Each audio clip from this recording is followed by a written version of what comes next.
Friends, అందరూ ఎలా ఉన్నారు? బాగున్నారా? అందరూ బాగున్నారు అనుకుంటున్నాను. మరి ఈరోజు దేవుడి వాగ్దానంతో నేను మీ ముందుకు వచ్చాను.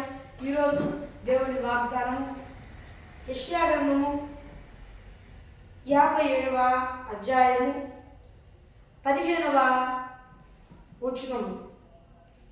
మహాగణుడును మహోన్నతుడును పరిశుద్ధుడును నిత్య నివాసియుడైన వాడు ఇలాగ సెలవిచ్చుచున్నాడు, నేను మహోన్నతమైన పరిశుద్ధ స్థలములో నివసించువాడను. దేవుడు వాగ్దానం చేస్తున్నాడు.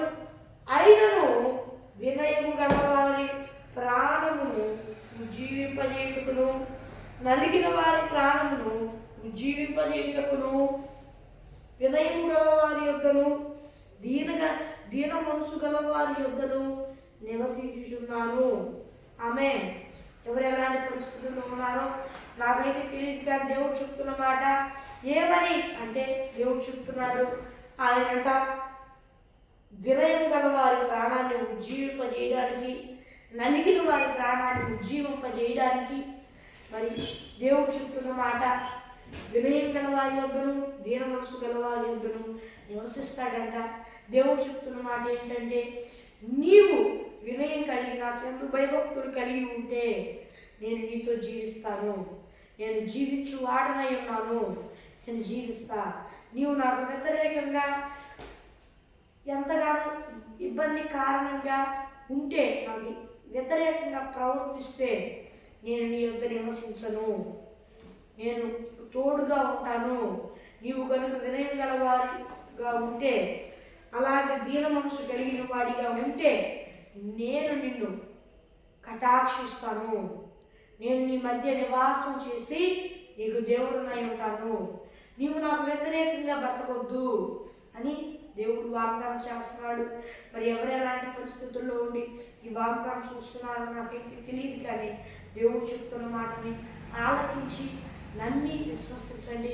ఒకవేళ దేవునికి కనుక ఇష్టానుసారంగా మీరు బతుకుతున్నట్లయితే భయపడవాకు. దేవుడు చెప్తున్న వాగ్దానం ఏంటంటే, నేను నీ మధ్య నివాసినై నీకు తోడైంది నిన్ను హెచ్చింప మొదలు పెట్టేదను.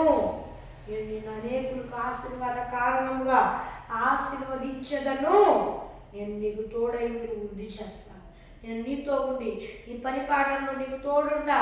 ఇశ్రాయేలు ప్రభువు నేనే నీకు దేవుడనై ఉండి నీకు అన్ని విషయములందు నీకు తోడై ఉండి నేను నీకు సహాయం చేసేదను.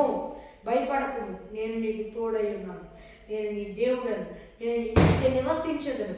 నీవు నా యందు భయభక్తులు కలిగి ఉన్నావు కనుక నేను శాశ్వతమైన కృపను నీకు చూపుదును.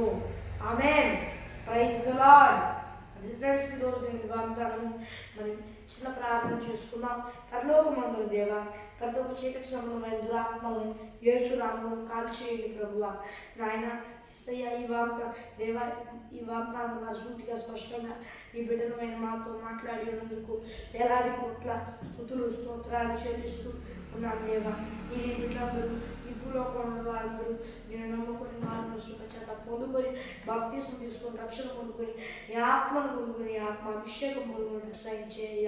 ఒకవేళ పొందుకొని కూడా మరలా దారి తప్పితే మరలా మారు సుఖచేత పొందుకొని రక్షణ పొందుకొని ఈ ఆత్మను పొందుకొని ఆత్మ అభిషేకం పొందుకొని సాయం చేయ. యేసు నామములో అడుగుచున్నాను నా పరలోకమందున నా పరమ తండ్రి. ఆమేన్, ఆమేన్, ఆమేన్. మరి ఫ్రెండ్స్, ఈరోజు వాగ్దానం మరి ప్రార్థన కొరకు 6-5-9-29 కాల్ చేయండి. దేవుని మహాకృపలో ఉపవాస ప్రార్థన ఘనంగా జరుగుతుంది. ఈరోజే ఫస్ట్ డేట్ కనుక అందరూ తప్పకుండా రండి. ఉపవాస ప్రార్థనలు మరి ఈ రోజుతో ముగుస్తాయి కనుక అందరూ తప్పకుండా రండి. సాయంత్రకాల సమయాన మరి స్తుతి కూడిగా ఉంది, అందరూ తప్పకుండా వచ్చి దైవ దీవెనలు పొందుకోండి. మరి ఫ్రెండ్స్, ఈరోజు దేవుని వాగ్దానం దేవుని వాగ్దానంతో మరి కలుద్దాం. అందులో దేవుని కృపాశిస్తున్న అందరికీ తోడై నడిపించి కాపాడి సంరక్షించునుగాక. ఆమేన్. Praise the lord.